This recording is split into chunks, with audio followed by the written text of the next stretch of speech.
Kowe kok dadak menehi undangan karo bapak. Dina iki kon tekan omahmu iki jane eneng apa? Malah tekaku bareng karo Gareng karo Petruk iki apa kakang-kakangmu ya tok wenehi undangan supaya tekan omah kene. Pancen leres mekaten, Bapak. Wonten atur ingkang badhe kula unjukaken kathahipun Bapak. Basa ora pethoke gayane basa. Badhe kula unjukaken ngersanipun Bapak Semar. Bab apa? Ngaten, Bapak. Ingkang sepisan sewu-sewu kalapatanipun ingkang putra diagung pangaksami dening kula mboten ngaturaken tata upacara ning kaprajan. Dateng Bapak Semar upamiya ai.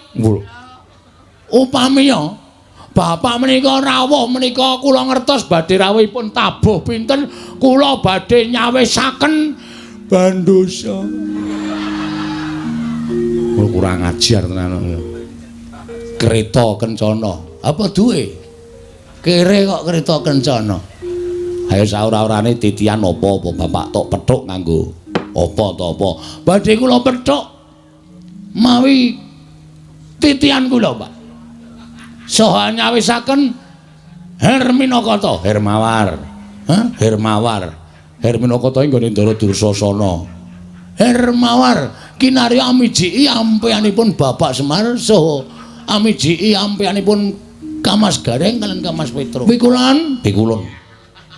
Kula ngaturaken bekti kula konjuk Bu Kulon. Iya Bagong ulun tampa, pangestu ulun tampanana. Kula pundi nggo jimat paripin dayanana ing kasantosan. Lah menika ngaten Bu Kulon. Estunipun panjenengan rawuh wonten ing pedukuhan kula menika panci kula ingkang nyuwun tulung dhateng Bapak Semar ngrawuhaken Bu Kulon Bathara Guru.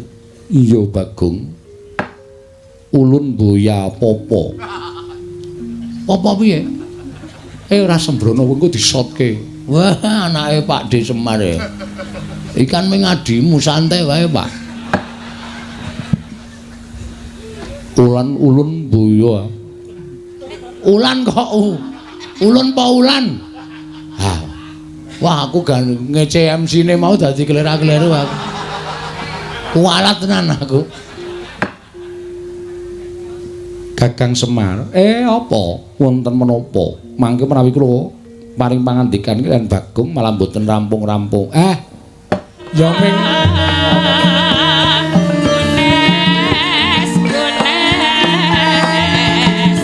Longlong rambyang ningkang sasangka kumanyar.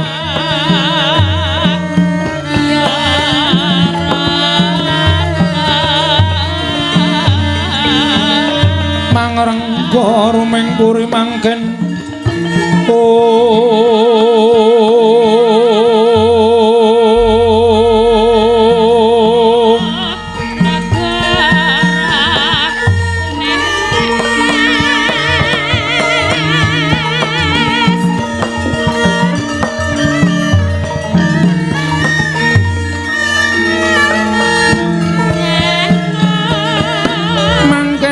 tanpa sireng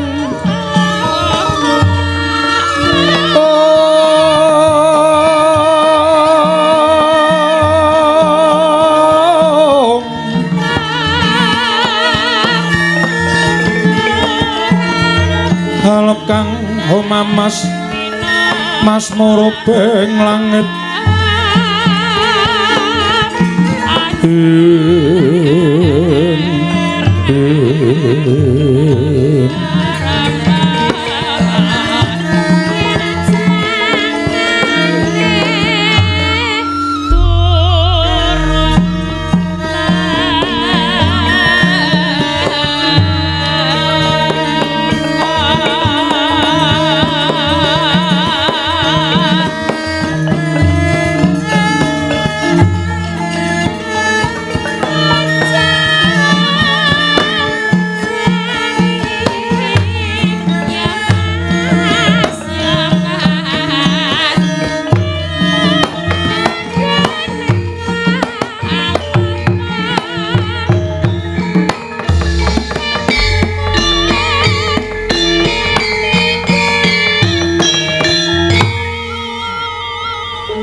wilahing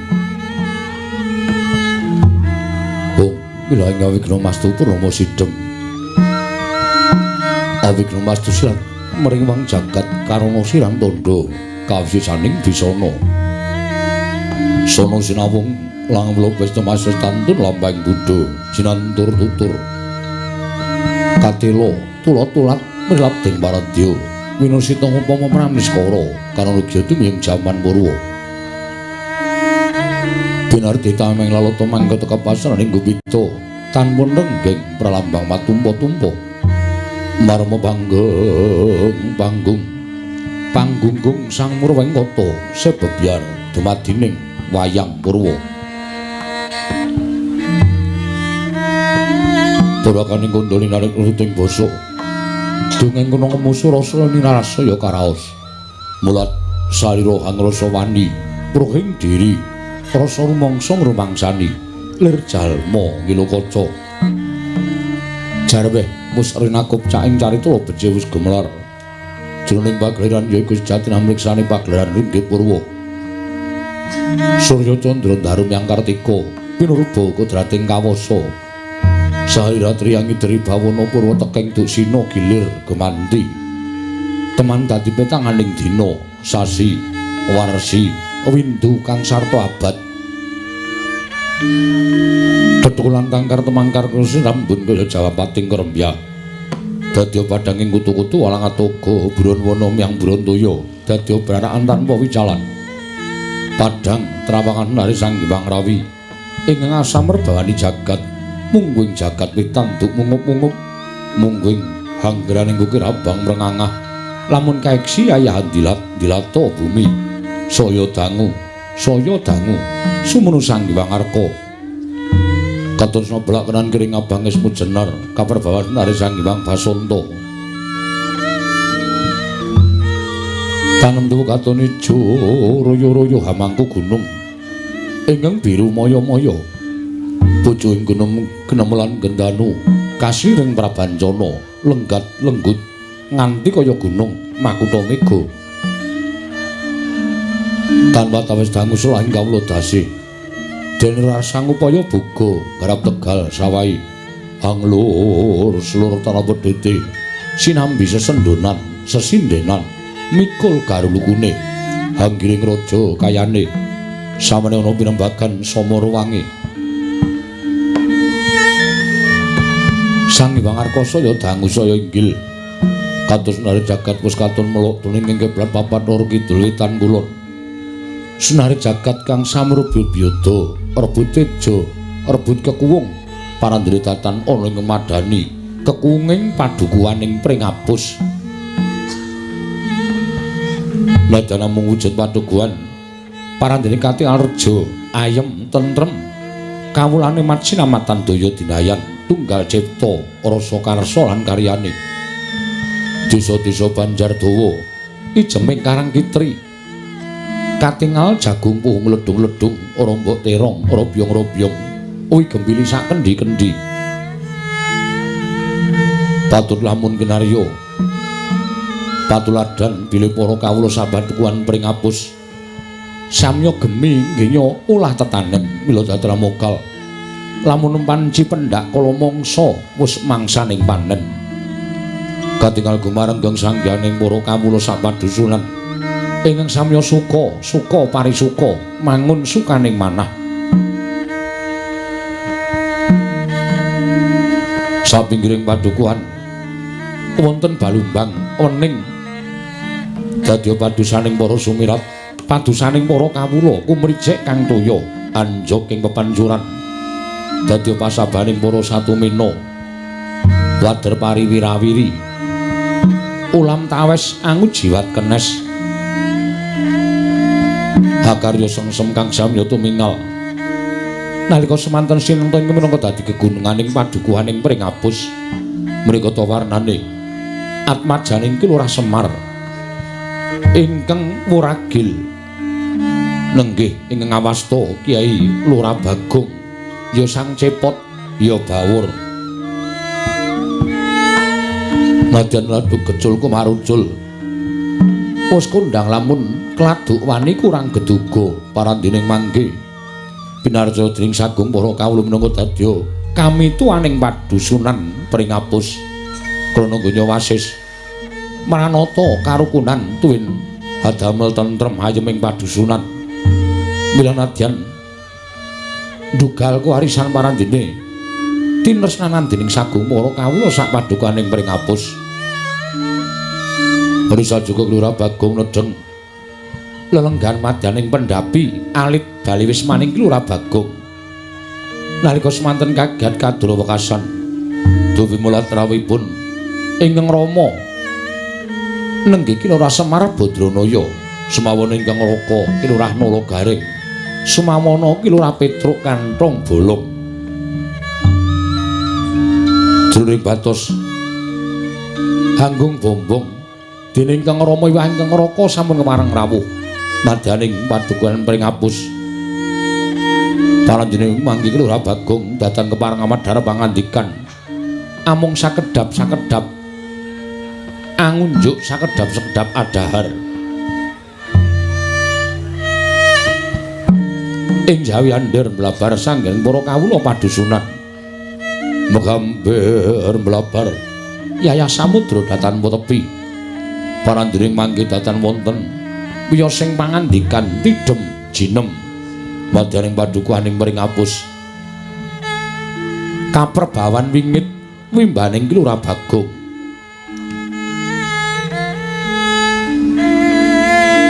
Nalika semanten anyarengi swaraning gamelan gethok-gethok biyok kang tanpa gendhing mangambal-ambal ing antariksa dadya katandha bilih sak mangke Kelurahan Bagong ngarsa medhar pangandikan. Dadya kumanuwijining pangandikan Kelurahan Bagong dereng kabibaring lisan.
Pandan moncar tinolir ke konang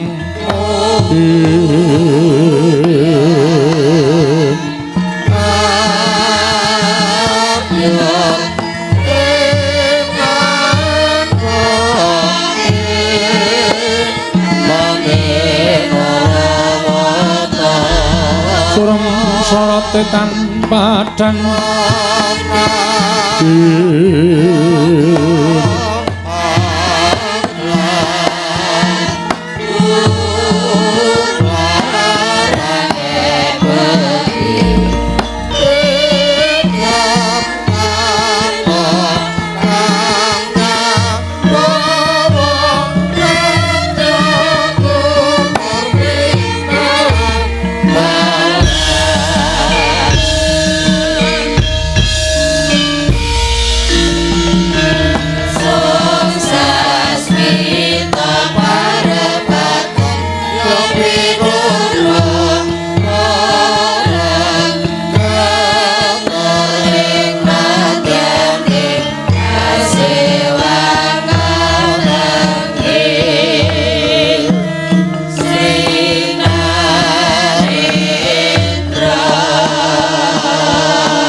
Sritinon ning pasewakan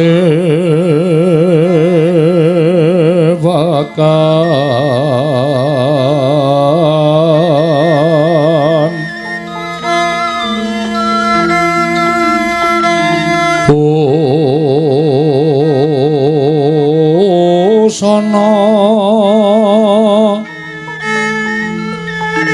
maneka warna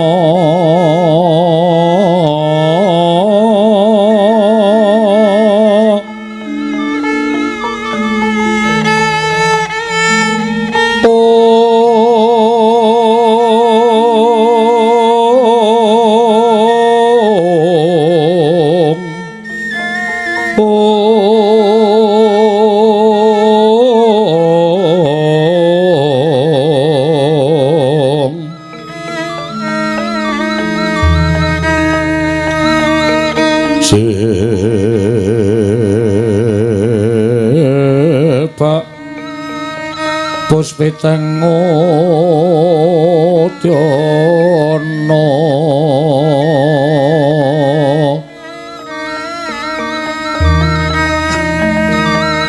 Miang Pandra Sarwa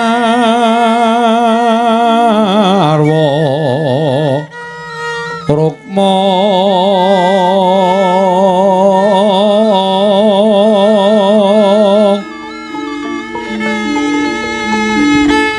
renggeng manik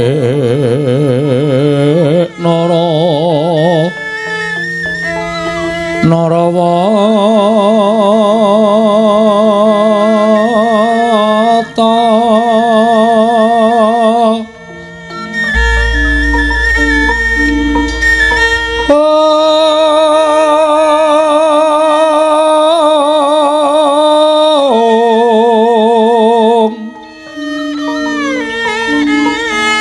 Obro Prabanyo kang sumirat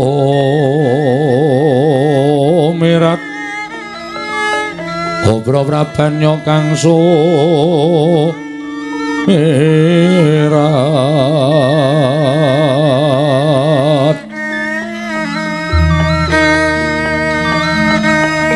Kenyaring teca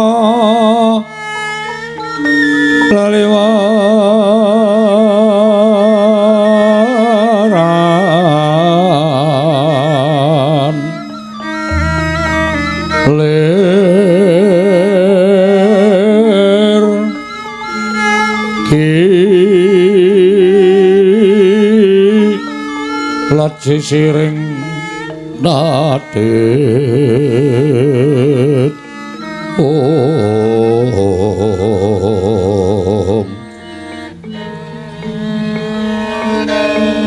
Wimbo kekondamre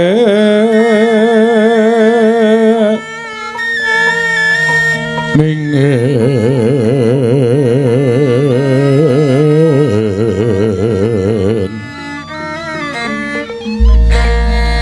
tiuping maruta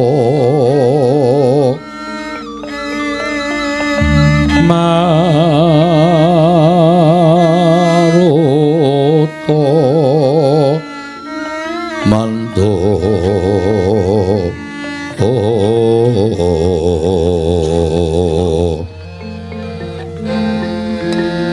saparan mangambar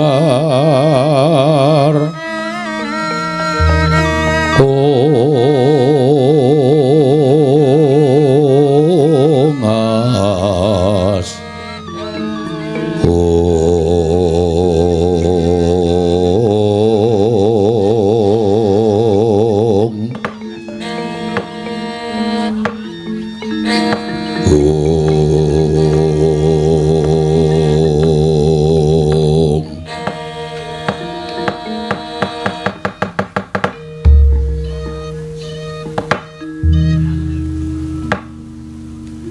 mangsuk ngono mangadili nuwe ana sasmintaning sun jagat wasisaning Ubathara Semir pancen kurang ajar tenan usah siji ya bapakne raya-raya tekan kene kok le nyeluk Semir mbaya Bapak Semar wilujeng Pak rawuhipun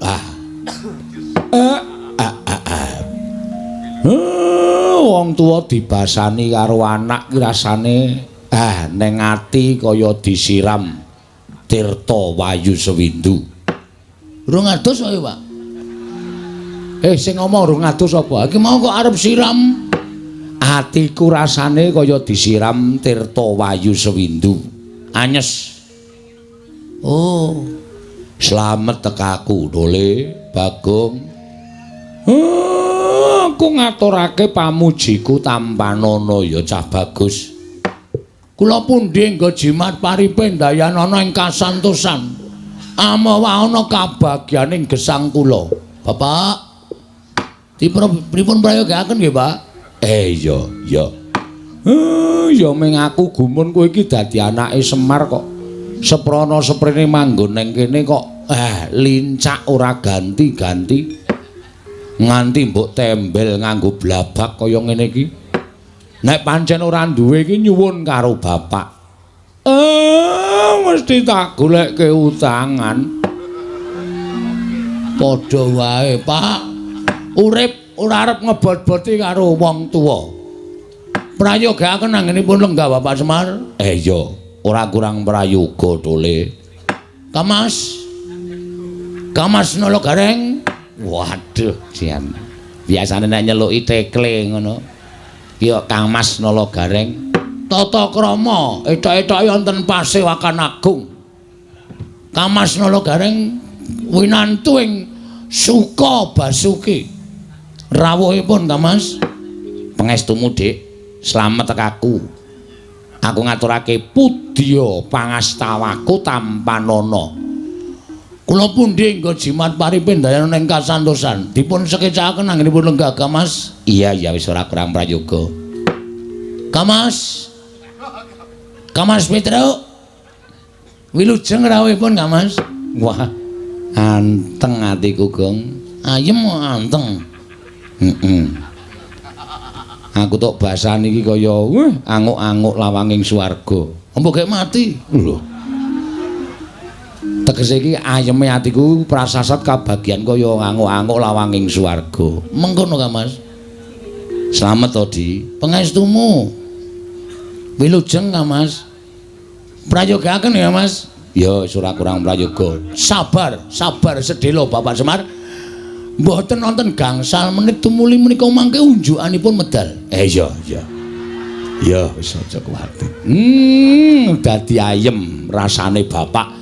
Bapak kuwi mlaku saka Karangkadempel, saka kelurahan tekan kene.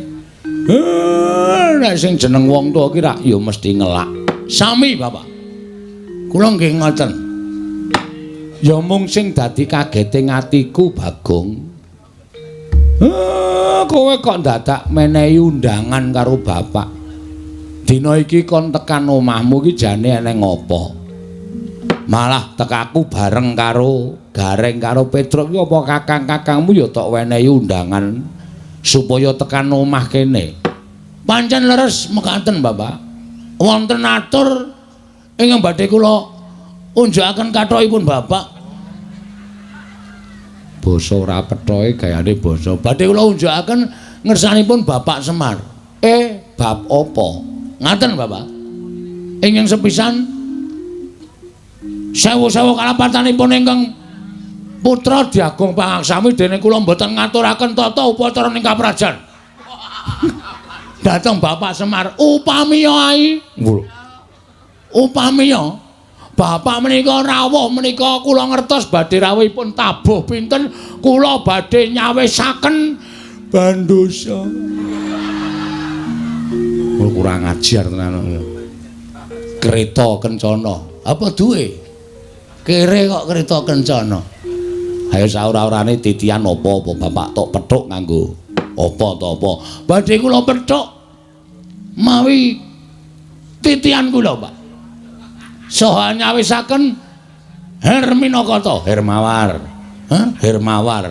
Herminakata ing gone Ndara Dursasana. Hermawar kinarya amijiki ampeyanipun Bapak Semar saha amijiki ampeyanipun Kamas Gareng kalian Kamas Petruk. Wis rasah werna-werna. Sing jeneng wong tuwa karo anak ketemu slamet ki wis ayem atine. Lho. Lha pinangge slamet teng pundi, Pak? Sing jeneng wong tuwa karo anak ketemu saras ki wis apik. Berarti nek niki slamet ana hubungan karo saras. Wah, wis goblok banget. Saras ki waras. Oh ngono panti pijet. Utuh. Terus slamet ki wilujeng. Ngono lho. Nek kira-kira ora iso basa rasa basa gong malah bingung Bapak anggo. Pripun Pak ya tata kramane. Ya wis ora usah dadak werna-werna. Sing baku Bapak wis tekan kene iki aku wis seneng. Mengkanten, Pak. Lah saiki aku tak takon. Monggo. Kowe iki jane arep ngopo kok dadak nekake Bapak? Wah mboten mungkin, Pak. Mboten mungkin kula teger nekak Bapak. Ngrawuhke Bapak ana ing kene iki karepmu piye? Ngene, Pak. Selasa basa wae, Gong. Oh ya basa. Mekaten, Pak. Niki kan ora kaya wong muni basa kok niki kan. Menika kan, menika ora sanggokan. Engko ngelak ora. Menika apa ping pindho? Sagedagan menika ya apik. Titi wanci menika, Pak. Menapa to sebabipun dene kula ngawontenaken pepanggihan keluarga. Keluarga ageng Bapak Semar Badranaya. Kula caosi prisa, Pak, niki kan pun meh habis masa bakti kula.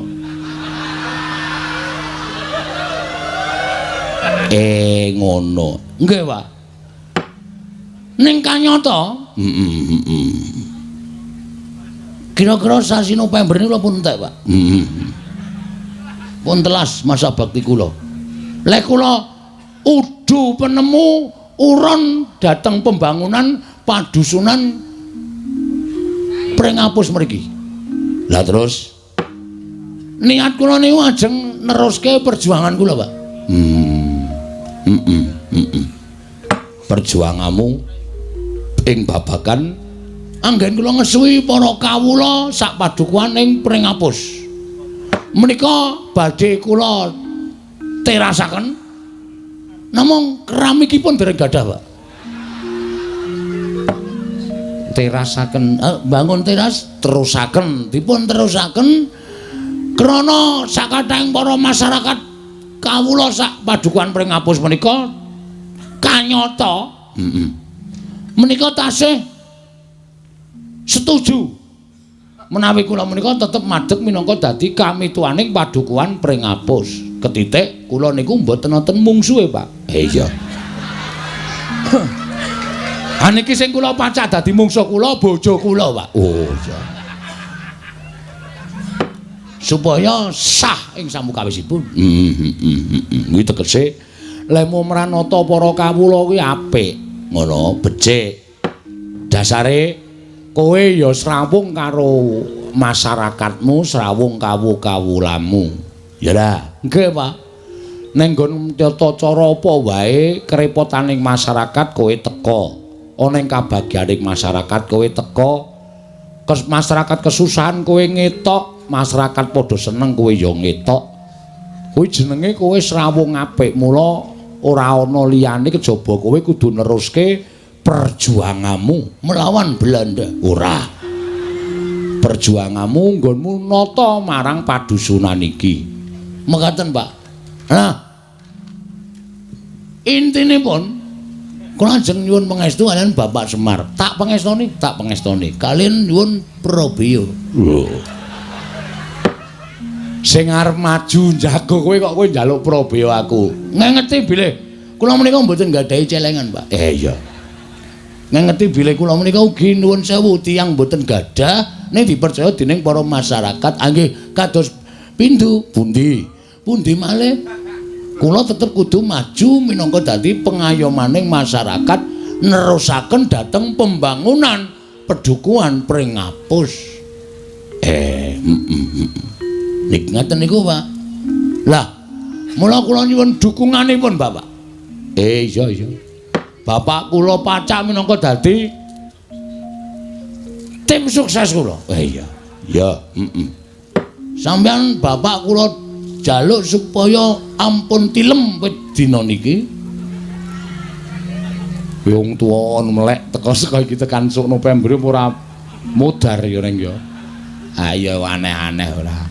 Sambi nemplekke gambar-gambar, Pak. Oh. Lambangmu apa, Le? Yamaha 75. Lho. Sik. Sing jeneng pilihan kuwi mesti lambange bangsa jagung utawa bangsa pari kuwi mengku lambang dhewe-dhewe. Nek pari iki kesejahteraan pangan lan sak piturute ngono kuwi ora kok Yamaha 75. Ha iki pemikirane wong ora cerdas kaya ngene iki. Oh, mergo apa kok gambari montor. Kita harus bergerak cepat. Ngono, membangun desa kudu bergerak cepat. Cek dengan pemikiran yang lugas. Apa sebabnya aku nggak kabar motor selah sepisan langsung muni Yamaha 75 kebule tekan ngendi-endi. Tegese kuwi nggonku srawung karo masyarakat iso tekan ndi-endi. 75 wis dadi tembung terus tanggap ing samu barang lir. Usaha. Wong ki nek urip tanpa direwangi usaha ora bakal iso kelakon penjangkane. Jiwa besar. Usaha meneh, usaha wis ping pindho. Hasilnya akan kelihatan. Langkah pertama kita memajukan masyarakat. Inilah pemimpin yang luar biasa.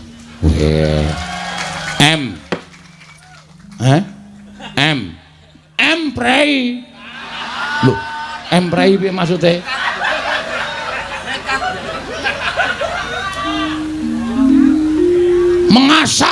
Mengasuh. Iya. Ayo kita bangun desa kita. Wah, edan. Kowe ngapa, Emir? Tangane kaya ngepleki dara ngene. Ngepleki dara ora. Bapak ki seneng karo semboyanmu ki seneng. Ngono. Dadi iki ora bain-bain, Pak. Mula aku ndek niat bangun desa. Nek ya kuwi apa sing tak lakoni bangun desa kuwi bukan hal lahiriah. Yang artinya iki lagune Roma Irama. Wah, Ndeng. Sing tegese, kuwi ora sing tak bangun ki bangsa papan sing magrong-magrong. Terus bangun intimidasi. Lho. Intimidasi ki piye maksude kok? Pengairan lho, irigasi. Intimidasi ki pendekatan. Ndeng. Irigasi. Ora bangun perkara kuwi. Ning sing tak bangun kuwi lah batiniah, Pak. Batiniah. Batiniah. Bapak paham ora kata-kataku? Paham. Mergo bapak nun sewu SDM-e rendah. Iya. Dadi aku nek dadi pengareping dusun ki SDM tinggi ki nek omongan SDM rendah ki ora nyambung. Nyambung aku ngerti. Karepmu bangun batine para kawula. Bangun batine para kawula mergo pembangunan lahir itu bisa terwujud karena batin sing wis padha manunggal nyawiji dadi siji. Ngono lho. Rukun, tentrem, gotong royong, manunggal, nek susah ayo do gruduk marani kabeh, nek bunga ya ora dhewe gruduk marani kabeh. Kuwi mujudake ati sing manunggal. Nek atine manunggal, wong sak padusunan ki sayek, sayeka apa to? Praja, sayek, sayeka, praya manunggalake batin, pembangunan lahir bisa terwujud. Bener kok. Wah, seneng aku jan. Teka aku mrene iki tak kira nek ora ana rembug apa, biasane kuwi nek ngundang kakang niki mung ngile dhuwit. Akhire mengko nang kono, Tru. Oh. Iki lagi omong-omongan kok cilaka iki. Aku wis omong sih. Ngono lho. Ya, apik. Terus piye, Gong? Ayo kuwi mau. Mula iki aku arep bangun batine kawula sak padusunan. Carane kabeh kudu tak klumpukake. Setiap saat tak tekankan. Bahwa nek kita itu satu negara. Iya. Sak negara. Awak dhewe kudu urip marsinamatan. Awak entuke apa to wong congkrah? Ha ta, Pak? Dusunku ki upama ana congkrah, wis kecekel wonge, Pak. Weh, sapa sing marai sebabe? Aku. Kok malah kowe dhewe iki? Nek saiki wis tak suda. Iya. Wis tak suda aja nganti aku gawe congkrah. Mergo aku dadi pimpinan. Heeh. Supaya kabeh ki iso manunggal tetunggalan sayuk rukun rukancane. Ya Mas, wijarane. Tekan nyinden barang malah. Ngono lho, Pak. Ayo, ya. Apik to, Le. Lah terus saiki bapak tok jak rene iki jane arep ngopo? Nyuwun donga, Pak. Oh iya. Sing jeneng anak nek duwe karepan tanpa dongane wong tuwa, mbok nganti sirah dienggo sikil nek nganti kelakon. Mergo wong tuwa iki tumrap aku Gusti Allah katon. Bener. Bapak iki tangan tengene sing gawe urip. Nek bapak ora paring pangestu, arep aku menggebu-gebu tidak akan berlaku. Weh, iso kabeh ta, Tru? Heeh, pinter. Ngono lho. Dadi aku bapak rawone tak suwuni pangestu. Angka 2, kakang-kakangku ya tak jaluki pangestu mergo kakang-kakangku kuwi tumrap aku iblis katon. Setan tenan. Bapak iki di pihak yang baik. Nyuwun 3 Mas kagem bapak kula. Ora urung dijalukke panitia. Sing gedhe pangapuramu Pak, gulaku entek. Weh. Ya wis ora apa-apa ora. Tak suwunke panitia ya, Pak. Engko diwakilke dalange sik mangan. Wah iya wis ora apa. Ora apa-apa dole. Ngono lho. Nyuwun pangestu lan aku nyuwun karo bapak supaya sak suwene iki bapak nunggoni karo aku. Mergo kekuatan sing paling luar biasa tumraping Bagong ki mung Bapak Semar. Syukur nek kowe isih percaya karo aku. Lah kok kon percaya sapa? Wong bapak ki bapakku. Iya, iya. Ngono. Sak ngendikane bapak arep tak estokke. Sak dawuhe bapak arep tak estokke. Aku tok kon ngopo, Pak? Biar dek zaman pertama aku nyalon dukuh pring apus, tok kon kungkum. Aku yo nglakoni 40 dina 40 bengi. Kowe dawuh karo aku, wong prihatin ki ora njaluk karo sing mbau reksa. Wong prihatin ki ora njaluk karo sing tunggu kali, karo sing tunggu guwa. Ning golek papan sing sepa, sepi sepen kuwi supaya eling karo kelakuane sing biyen, resik jiwa lan batine. Aja nganti tumindak dosa, nyuwun pangapura marang ngersane Gusti lan nyuwun supaya diilangi dosa-dosane. Sarana awake dhewe nglarani awake dhewe satata wong papa utawa sebut tapa. Wah. Kok mletik ya. Ha iya. Iso ngartekke kaya ngono. Wong ki anggere cegah dahar, cegah guling, ora maem ora turu. Kowe ora kok piye-piye ning ngrasake wong sing sengsara uripe, kadang kala mangan wae ngrekoso, turu wae ra iso. Lah awake dhewe kudu iso nirokke lelakone wong sing sengsara kaya ngono kuwi disebut tapa. Neng kali lakoni wiritan. Iya. Ha ta, Pak? Terus aku dikon Petruk kon ngebleng ning jero kamar. 30 dina 30 bengi. Kuat kok kowe kaya kuat lulus wedian. Ampuh kowe. Heeh. Dhewe karo bojoku. Yo. Aku ngebleng bojoku mbligung. Wis ora ana empere kaya ngono. Ora pas kok ya. Ora ana kegiatan ning jero. Tingu arep ngapa iki? Iya, terus ya meng gareng sing kurang ajar.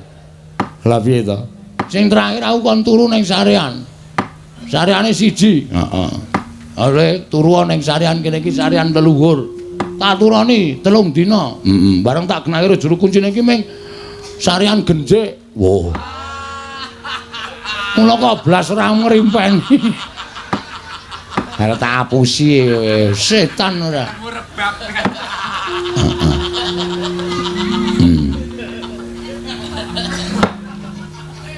Ning aku nganu, Pak. Piye? Aku jane ya arep matur karo bapak. Arep matur apa? Sasuwene aku ki entuk mandat saka rakyat. Nek pancen aku ki arep kepilih meneh mergo aku ora ndek mungsuh. Iya. Iki ana sasmitaning dewa, Pak. Sasmita dewa sing tok tampa metu marganing pasumpenan. Siji, aku iso kelakon yen aku kudu disarati dusunku iki kudu dipendhemi utawa ditumbali pelem pertangga jiwa. Kuwi jane nanti to Pak golek. Karo Jambu Dipa Nirmala. Sing angka 2 ana dewa sing menehi sasmita. Bagong nek kowe kepilih meneh, sok nek syukuran kudu wayangan meneh.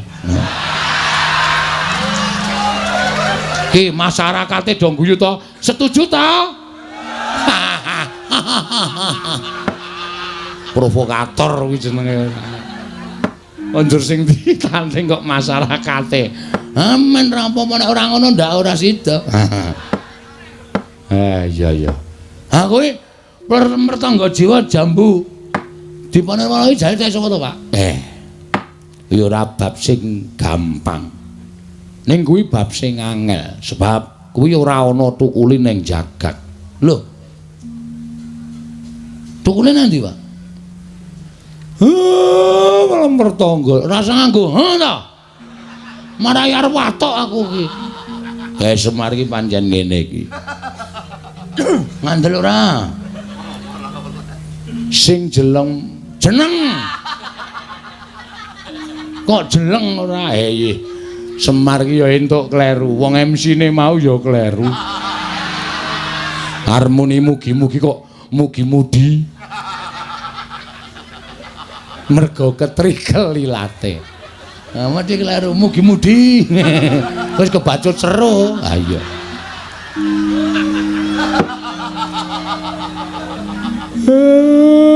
Kowe omongi ya, pelem pertangga jiwa, Jambu Dipa Nirmala kuwi cukule ora ning jagat. Temu ndi, Pak? Kuwi ning Kayangan. Wah, lah mula tak golek ning pasar buah kok ora ono. Anggere bakul tak takoni tumbas pelem pertangga jiwa mboten nonton Jambu Dipa Nirmala mboten nonton sak pasar kempot tak goleki ora ana. Lah kuwi sing angel ning kono kuwi. Sing angel ning kono kuwi. Sebab kuwi sing duwe dewa, tur kuwi pangdaharaning para dewa. Mula dewa ki ora daharwa ing dami, daharane saben dina ya pelem pertangga jiwa Jambu Dipa Nirmala unjukane tirta amerta. Kuwi dewa. Lah saiki tak takoni kowe, Pak. Nek kowe ora iso jawab, aku le nyebut bapak cukup tekan semene mir. Waduh kok balik meneh. Konjur mir meneh. Wis ben ra apa-apa. Piye? Aku tak takon, kondang wong dusun pring apus ki do ngandhake. Bagong wae pengarepe, Bagong wae pemimpine. Mergo kaya anak Semar. Semar iki dewa. Asline ora, Pak. Pak, asline kowe dewa apa ora? Apa mung gedhe tur dawa tok?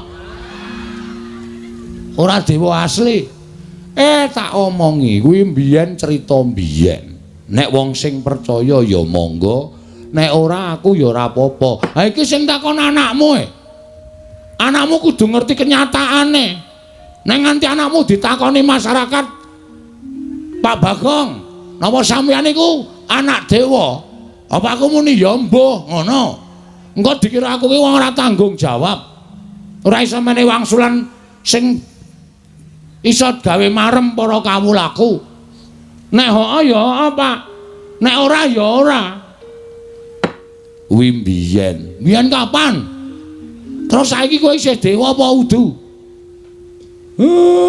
Biyen ala gareng pun sampean mang jujur mawon, Pak.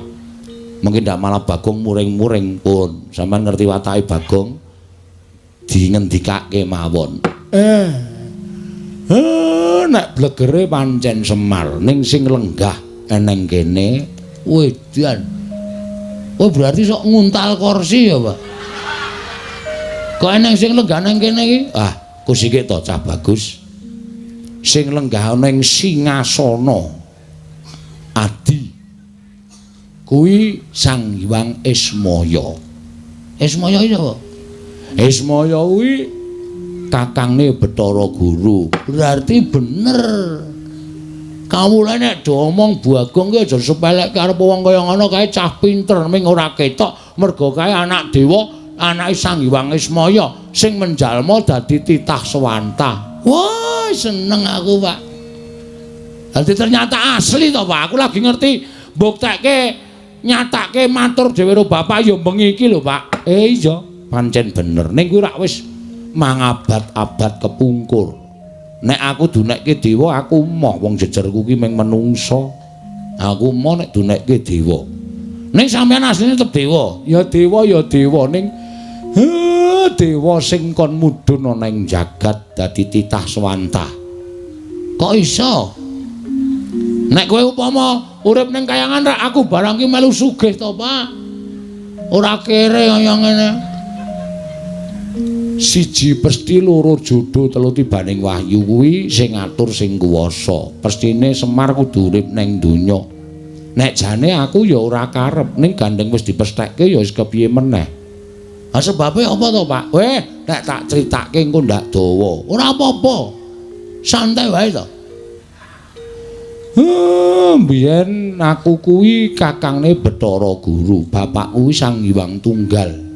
Ora ndek dulur, ora. Sang Hyang Tunggal ki nalika semana garwane nglairake wujude endhog. Waduh. Endhog? Banyak apa bebek? Wis wujud endhog ngono wae. Lah, endhog mau lahir dadi bocah telu. Kulite dadi Tejamaya, putihane dadi Ismaya, kuningane dadi Manikmaya. Wong telu kuwi sing paling ora rukun dhewe ming si Manikmaya. Sing ragil senengane meri karo kakang-kakangne Ismaya karo Tejamaya.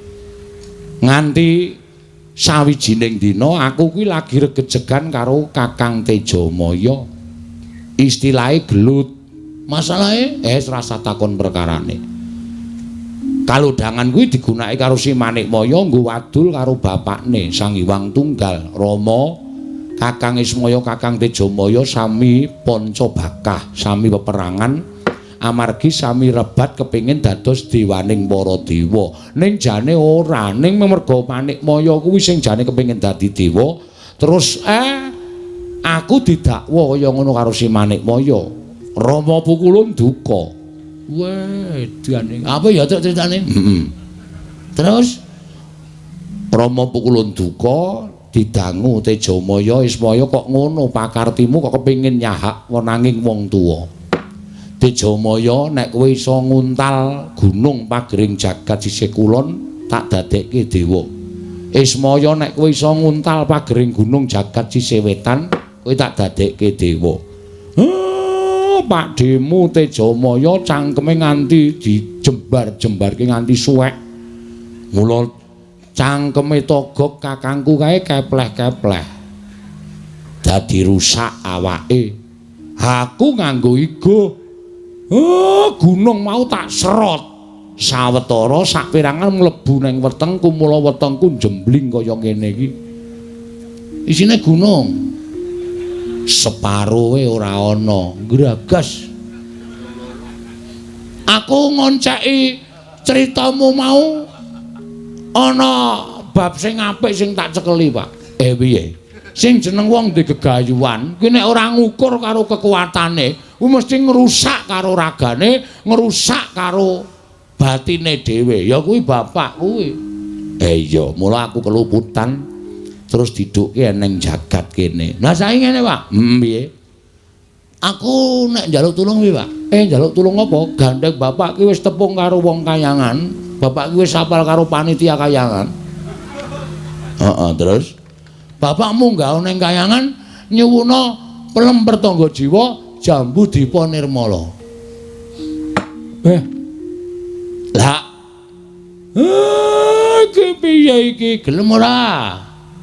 Kowe nyetujoni aku dadi pimpinan meneh ora? Nek sampean ora gelem, berarti sampean arep menjatuhkan aku di depan masyarakatku. Itu menghina. Manghina. Tegese aku wis tok elek-elek. Nek bapak iso gaya, berarti bapak kuwi pancen lahir batin nggone mbantu karo anakmu Bagong. Ngono wae.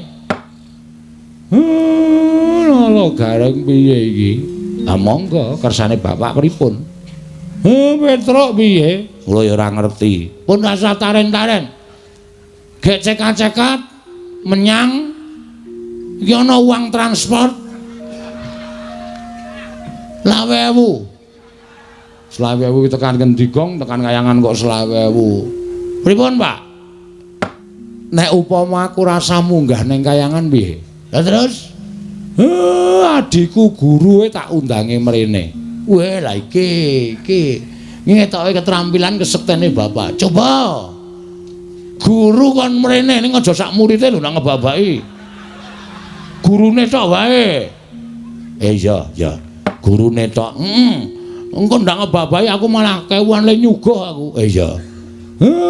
Tak matek aji ya Bagong matek aji pameling. Bathara guru men tekan ana ing kene. Kowe matura dhewe sak karepmu.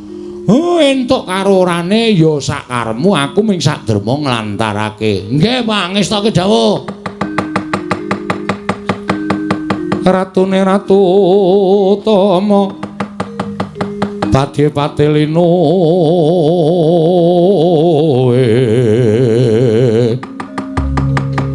Pranayaka Tyasraharja Panegare becik-becik Parandene tan dadi taliasing kala bendu malah bangkit mangkin ndatra rupe to kang reribeti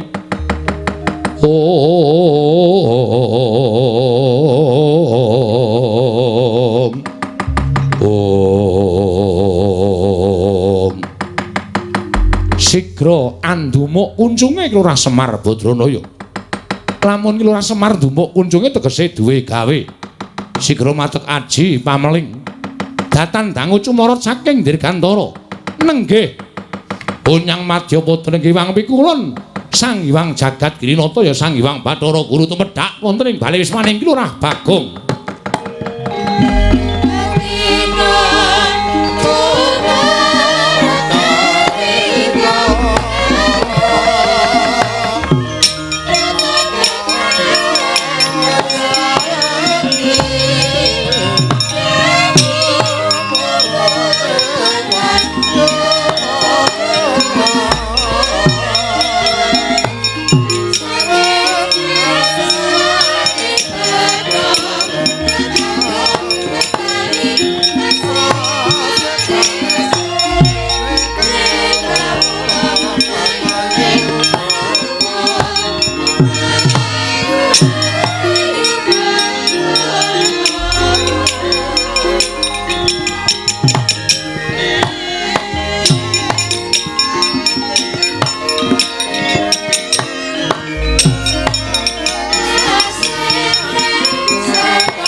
Sinongwati jagat kinari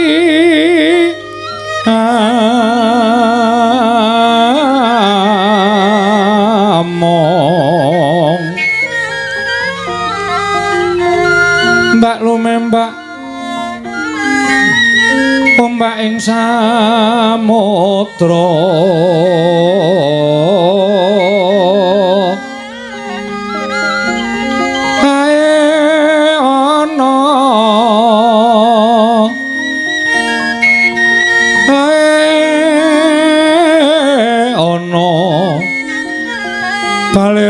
tambra ganggeng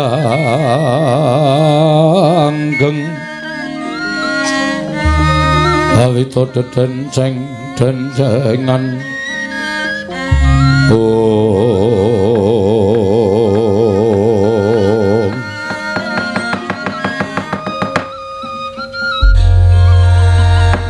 Pak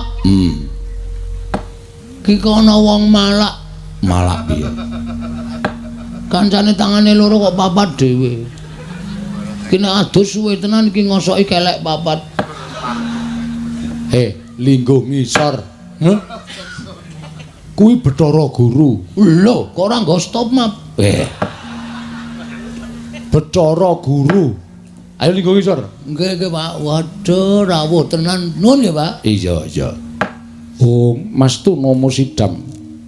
Skaring bawono langgeng. Kakang Ismaya ndangu kalian kula. Sing gedhe pangapuramu. Manikmaya paripaksa kuwi tak rawuhake ning kene ya mergo ana wigati sing bakal tak aturake marang Manikmaya. Kakang Ismaya kula ngaturaken bekti kula kunju. Iya tak tampa pangestu tampanana. Edian ora basa ya, Pak. Kuwi adikku kok. Oh iya, Nding. Tejamaya, Ismaya, Ismanta. Sapa? Manikmaya. Oh lah. Pukulun kula ngaturaken bekti kula kunjuk pukulun. Nyayana garing ingsun nampa. Ora liwat pangestu ingsun tampanana. Kula punika jimat paripin dayaning kasan-kusan. Reng ora medhing-ring. Oh iya lali aku orang. Saking kamitenggengen weruh busanane pukulun Bathara Guru ting glebyar ora karu-karuan. Pukulun bekti kula kunjuk. Iya Petruk ulun tampa pangestu ulun tampanana. Kula punika jimat paripin dayaning kasantosan. Pikulun. Kula ngaturaken bekti kula kunjuk pukulun. Iya Bagong ulun tampa pangestu ulun tampanana. Kula punika jimat paripin dayaning kasantosan. Lah menika ngaten pukulun. Estunipun panjenengan rawuh wonten ing pedukuhan kula menika.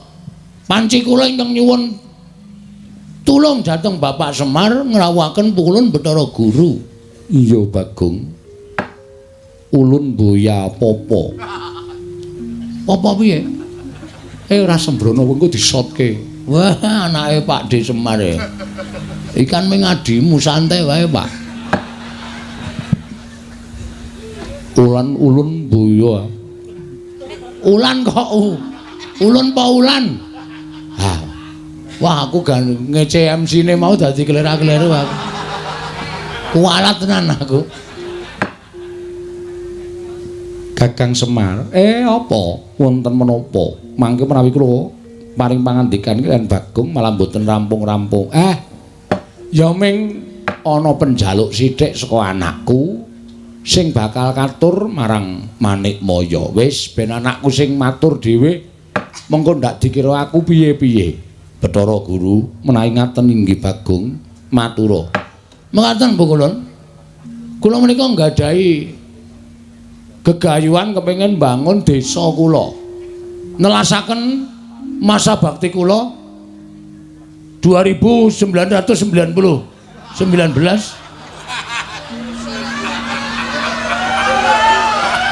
mau ya kleru ta, Pak? Dadi lurah kok suwe men pirang-pirang abad.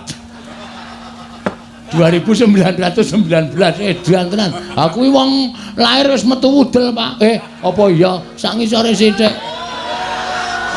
Diapure ora. Ngaten ya, Bu Kulun? Iya, Bagong. Kula kepengin bangun dusun kula niki. Ning kula niku entuk sasmitaning gaib. Sing nalika semanten kula nglampahi sari narites sesemek ron Rajamala abebantal boto sarembak. Gayane lho. Kowe turu ning tritisan ki tritisan ngendi? Wong tritisanmu tok nang kandang pitik ngono kok. Ha ning dhuwur kandang pitik. Oh. Sing penting nek ning tritisan. Heeh. Entuk sasmitain gaib. Sasmita gaib. Sasmita gaib bilih saged rancak napa sing kula lakoni menawi dusun kula menika dipun tumbali. Ditumbali apa Bagong? Sepisan ing winastan pelem arum manis. Ah kok wis malik iki piye? Pelem apa? Arum manis. Ah. Pelem arum manis kok dadak ngrawuhke Bathara. Wis jendeng lali aku.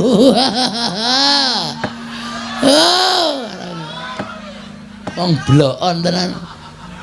Pelem apa Bagong? Pelem pertangga jiwa kalian jambu nganggure muni kluthuk tak bandem sandal saka kene jambu dipanirmala mekaten monggo menika cukulipun ngendikanipun Bapak namung wonten ing Kayangan Surabaya papan pelengganipun pukulun Bathara Guru mila Bapak timilu tumuli ngrawuhaken Bathara Guru rawuh wonten ing pring apus menika ingkang saderma saperlu kula aturaken menapa ing dados panuwun kula dhateng pukulun Bathara Guru supados maringana mboten ketang ingkang pentil gong cangkeme kuwi lho sing urung gedhe kuwi lho. Aku iki pikiranmu sing bosok terus. Pelem ki nak cilik pelem pentil. Heeh ya. Ingkang alit waton saged dipun dadosaken tumbal ban. Wonten ing pedusunan pring apus mriki kalian jambu dipanirmala pukulun. Pelem pertangga jiwa setunggal, jambu dipanirmala setunggal, kula petak wonten ing dusun pring apus. Nyuwun pangapunten menawi kula keladuk ning gandeng menika sampun dados sasmitaing gaib. Mila tetep kedah kula suwun. Menawi kula nyuwun lintu menapa kemawon kula sumadhiakaken. Kula gadah pijawa. Menawi kersa badhe ngasta wonten Kayangan sumangga ning kudu ditumbaki. Ora ana pitisa mabur. Ayo iki menehi ning ora mungkin dadine ora bakal kelakon ora. Ngaten pukulun Kakang Semar. Piye? Menapa Bagong menika mboten mriksa menawi pelem pertangga jiwa jambu dipun nirmala menika daharanipun para Jawata. Wis tak kandhani ning gandeng anak njaluk karo wong tuwa. Ana tetembungan anak polah bapa kudu kepradah. Tur ngene lho Guru. Mbok ya ora kutang ming siji paringana. Wong minggo syarat srana wae. Tukule jambu dipun lan pertangga jiwa ki rak pirang-pirang ning Kayangan. Nek ming tok longi siji dienggo anakku, dienggo srana ora ngelongi kayamu, ora ngelongi agung lan ageng kuncaraning asmamu. Mula paringna ya Guru. Aku njaluk kanthi banget wene ana. Mbok nganti aku kudu kepiye sing tak lakoni, aku tetep tak lakoni waton kowe gelem menehake jambu dipanirmala pelem pertangga jiwa. Ong wilahing. Lho, kok malah janturan? Kok sik meneh. Ong wilahing. Awik namastu nama sidang. Negaripun dipanjang kunjung. Gong tak bandung sandal cangkemmu lho. Malah janturan kaya arep wayangan ora. Iki mau malah ong wilahing. Ong wilahing. Yuk. Aduh. Malah kena sirahku dhewe. Mbayen Bagong ki malati. Wis wenehno. Kakang Semar kula badhe munjuk atur. Piye? Selaminipun kula menika dados dewaning para dewa. Selaminipun kula menika dados nalindraning Jawata, sedaya titah wonten ing jagat menika sami nyembah kaliyan kula. Namung imanipun wonten titah setunggal ingkang dereng nate nyembah kaliyan kula. Kula kepingin titah menika keparenga sakmangke nyembah dhateng kula. Lan badhe kula paringaken Pletangga Jimba lan Jambudipa Nirmala. Sapa sing ora nyembah karo kowe lan kudu nyembah karo kowe? Mengko wonge kuwi tak paranane. Wonge kuwi tak paranane, tak dawuhi supaya nyembah karo kowe, jer nyembah karo dewaning para dewa kuwi wis sak mestine. Ingkang dereng nyembah kaliyan kula namung Kakang Semar.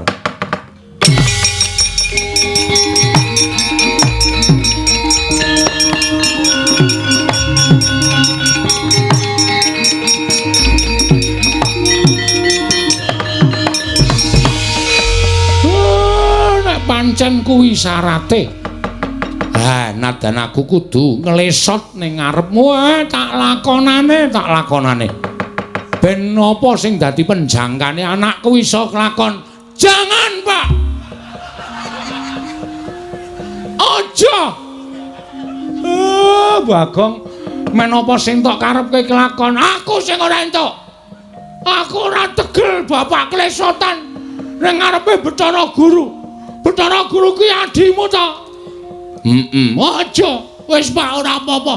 Aku ora diwenehi Jambudipa Nirmala ora masalah. Kowe ngerti to, aku duwe kepinteran nyolong. Wis rasah njaluk wacolonge kayangan. Angel sole kayangan kuwi rapet-rapet to kaya apa rengsang linggis. Arep babah kaya mbiyen. Ora iso kayangan kok dibabah ki ora iso.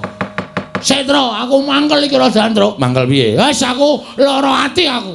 Karo ngendikane Bathara Guru sing tledhak ning bareng tekan pungkasane padha nyocok nang rasa. Gong, iki dewa lho. Wis ngerti aku apa ngene bakul bakso. Aja kurang ajar ora sak penakmu dhewe. Wis men. Arep dewa iki nek sak kepenake dhewe bapak kok nyembah. Aku ora etuk. Aku ora mentolo, Tru. Aku jane yo ngrasake lara atiku, Gong. Aku jagat ki dadi paseksen. Nek bapake kakane Bathara Guru, tata krama ya tata krama ning ora kaya ngono kuwi. Nuwun sewu lho pikulan. Pikulun. Kita arep apa, Bagong? Pun kula mboten njaluk Jambudipa Nirmala, mboten njaluk pelem Dipa Nirmala Jambu Pletangga Jiwa. Lho, kuwalik. Wis men. Wong ya ora bakal entuk barange kok kuwalik mbok men. Lah kok kita malah sajake murina lan panjenengan ulun. Nesu aku. Lho, malah ora basa. Iki bapakku Bukulun. Kok men perkara njaluk Jambudipa Nirmala Pletangga Jiwa kok Semar, Kakang Semar. Jagat iki ana siji wong sing ora gelem nyembah karo aku. Sapa, Guru? Engko aku tak tekan kono tak aturane nyembah karo kowe. Sing ora gelem nyembah karo kula namung Kakang Semar. Aku ateges secara tidak langsung sampean ki akon bapak nyembah karo sampean. Ha ta? Ha ta? Aku mau nek syarate anake kok kudu ngorbanke harga dirine bapak. Enggak bisa. Aku enggak bisa.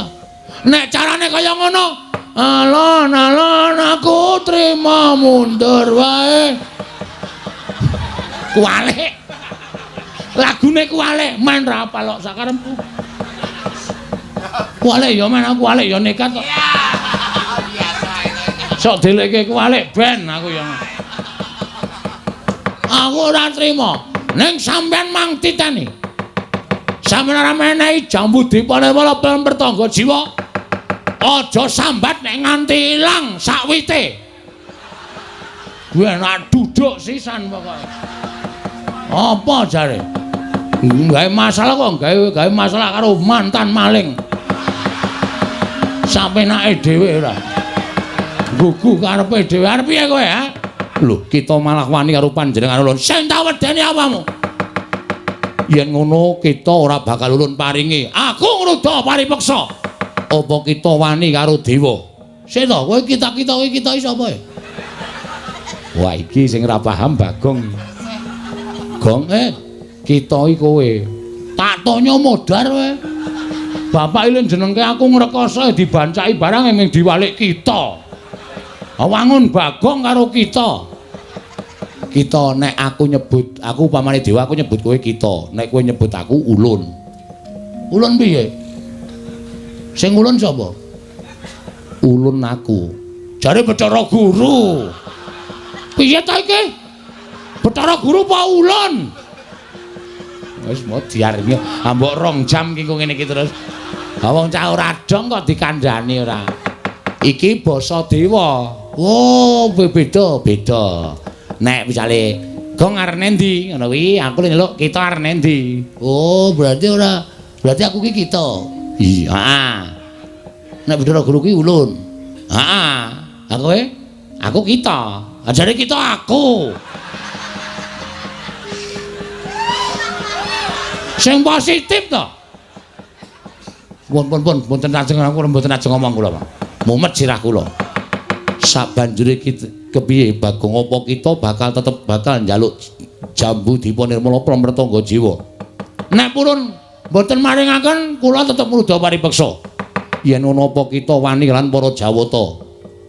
Nek jane mboten. Ning gandeng nuwun sewu niki kebutuhan rakyat. Napa to sababe kula ngeboti pramrtangga jiwa jambu dipunirmala?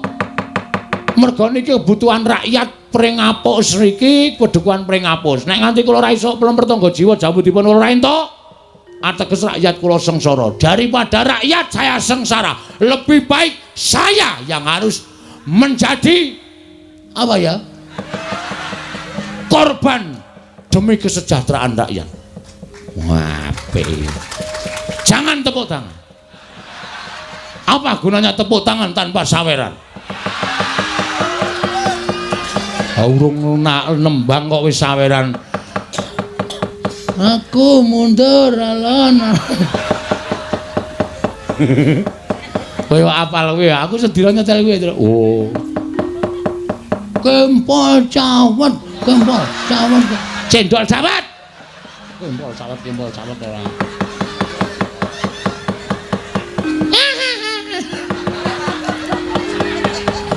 Ibu-ibu lek guyu nganti ora kepoyo malah ciraka.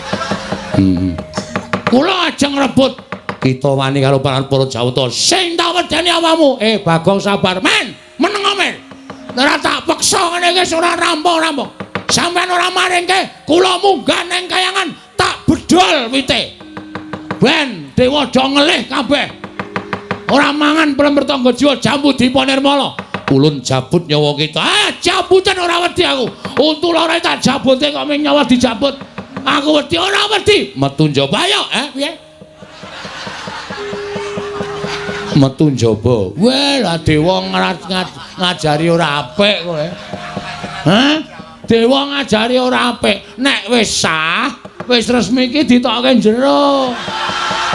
Ora metu njaba. Oh, kurang ajar kowe ra.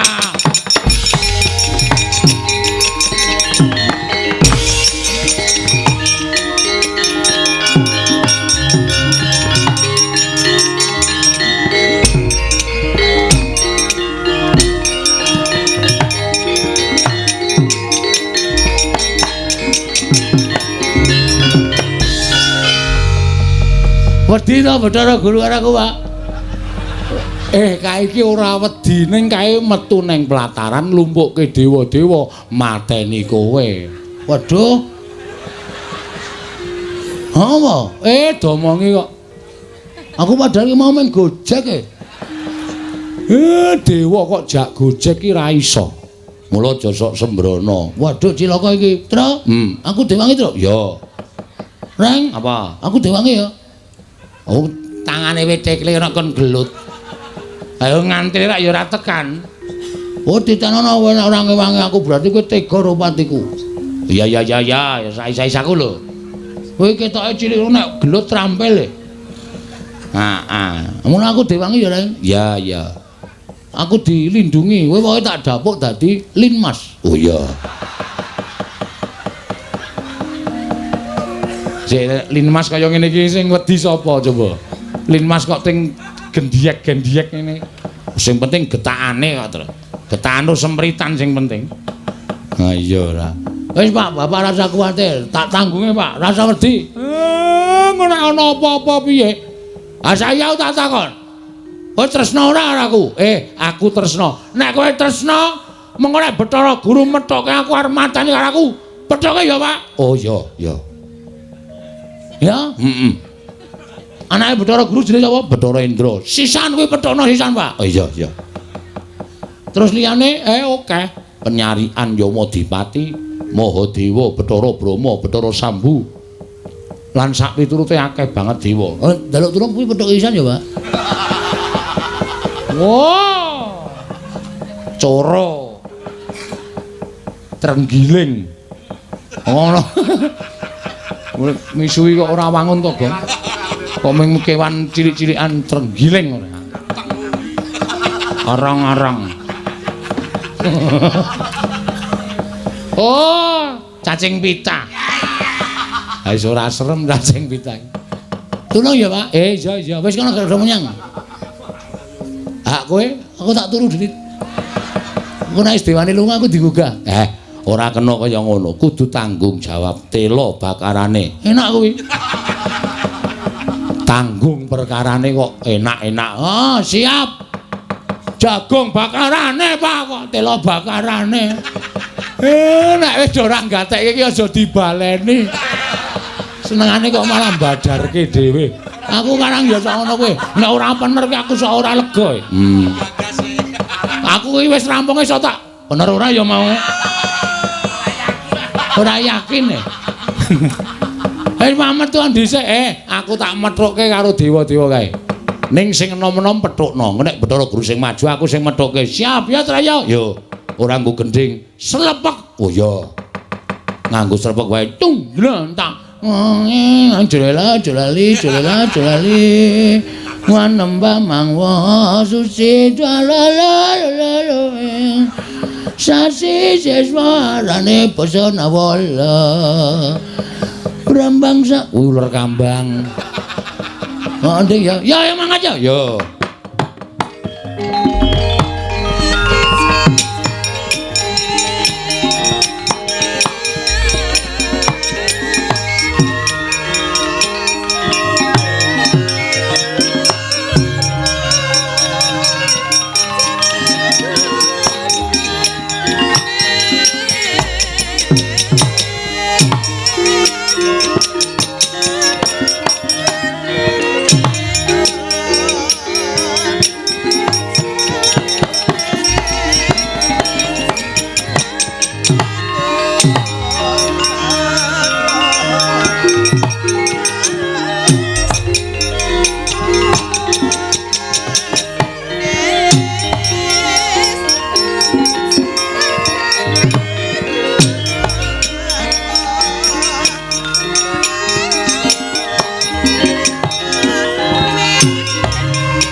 Kenapa Mas?